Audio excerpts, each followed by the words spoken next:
खबर आपको उत्तर प्रदेश के श्रावस्ती से बता दें, जहां पर नवनियुक्त भाजपा प्रदेश अध्यक्ष और केंद्रीय वित्त राज्य मंत्री पंकज चौधरी ने सोमवार को श्रावस्ती जिले का दौरा किया। उन्होंने कटरा स्थित एक होटल में पार्टी पदाधिकारियों व कार्यकर्ताओं से मुलाकात की।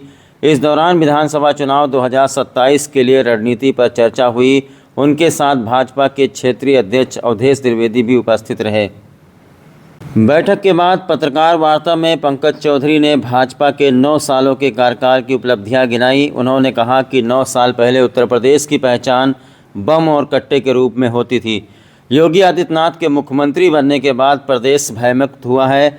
आज बहन बेटियां बेझिझक घर से निकल रही हैं और व्यापारियों के प्रतिष्ठान सुरक्षित हैं। सरकार सबका साथ सबका विकास की भूमिका निभा रही है। सरकार स्वास्थ्य, शिक्षा और सड़क की बेहतर व्यवस्था करने में जुटी है। देश का 60 से 65% हाईवे उत्तर प्रदेश में बना है। वहीं ऑपरेशन सिंदूर में विदेशों में डंका बजाने वाली ब्रह्मोस मिसाइल का निर्माण भी उत्तर प्रदेश में हो रहा है। श्रावस्ती में बेहतर स्वास्थ्य सुविधाओं के लिए पीपीपी मॉडल पर मेडिकल कॉलेज निर्माण को संतुष्टि मिल गई है। जल्द ही उसका क्रियान्वयन शुरू होगा।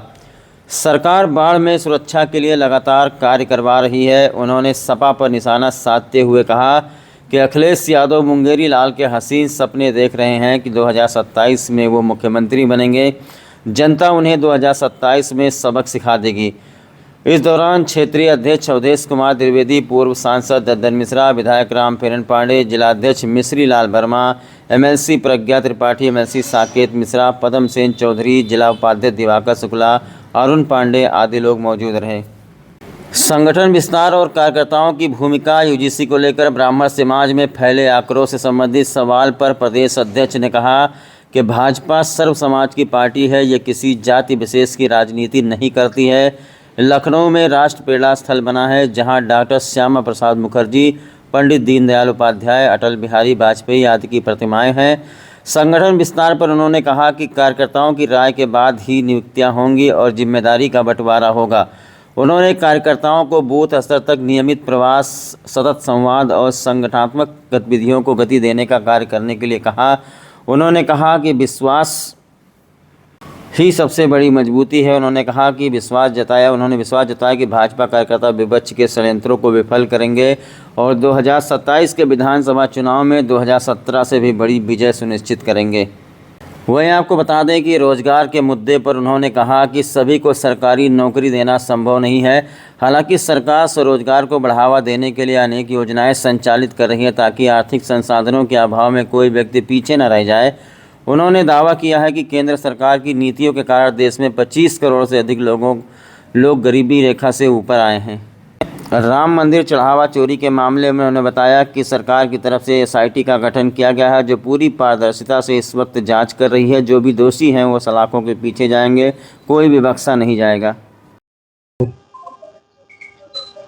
उनका जो मंत्र है, सबका साथ, सबका विकास, सबका विश्वास और सबका प्रयास, और अगर आप देखें तो बिना किसी भेदभाव के जितनी भी जन कल्याणकारी योजनाएं चल रही, वो चाहे देश का कोई भी जाति हो, कोई भी धर्म हो, आप चाहे कोई भी क्षेत्र हो, वो सबको एक बराबर दिया जा रहा है। और डेवलपमेंट के लिए भी अगर आप देखें तो चाहे वो नॉर्थ ईस्ट हो, चाहे वो कश्मीर हो, चाहे कन्याकुमारी हो, चाहे राजस्थान हो, चाहे उत्तर प्रदेश हो, हर जगह डेवलपमेंट जहां जो कमियां हैं तो करने का काम कर रहा है।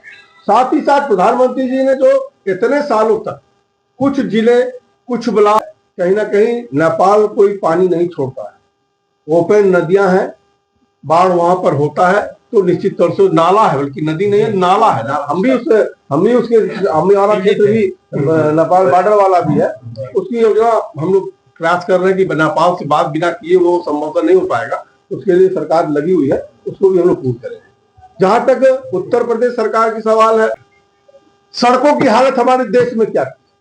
आज हम उत्तर प्रदेश में बैठे हैं, आज हम एक्सप्रेस वे की कल्पना कर रहे हैं, हम बुलेट ट्रेन की हम कल्पना कर रहे हैं, हम पोर्ट की, एयरपोर्ट की कल्पना कर रहे हैं। पहले हम कल्पना भी नहीं कर पाते थे। और अगर एक्सप्रेस वे के मामले में देखें तो हिंदुस्तान में सर्वाधिक एक्सप्रेस वे, लगभग 60 से 65% एक्सप्रेस वे आज उत्तर प्रदेश में है।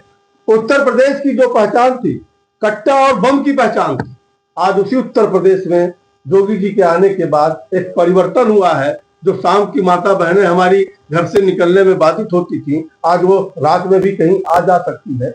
हमारा व्यापारी दुकान में बैठा रहता था, डरा सहमा रहता था कब फिरौती की रकम हमसे मांग लिया जाए, कब किसकी घर कब्जा हो जाए, कब किसी वो सनातनी देश पर क्या भारत में रहने वाले किसी जात, किसी धर्म, किसी पंथ को भी किसी को डरने की आवश्यकता नहीं है। और प्रधानमंत्री जी ने वही मंत्र दिया कि सबका साथ सबका विकास। मैंने पहले भी बोला कि हमने बिना किसी भेदभाव के, चाहे किसी जात का हो, किसी धर्म का हो, किसी क्षेत्र का हो, सबका विकास करने का काम है।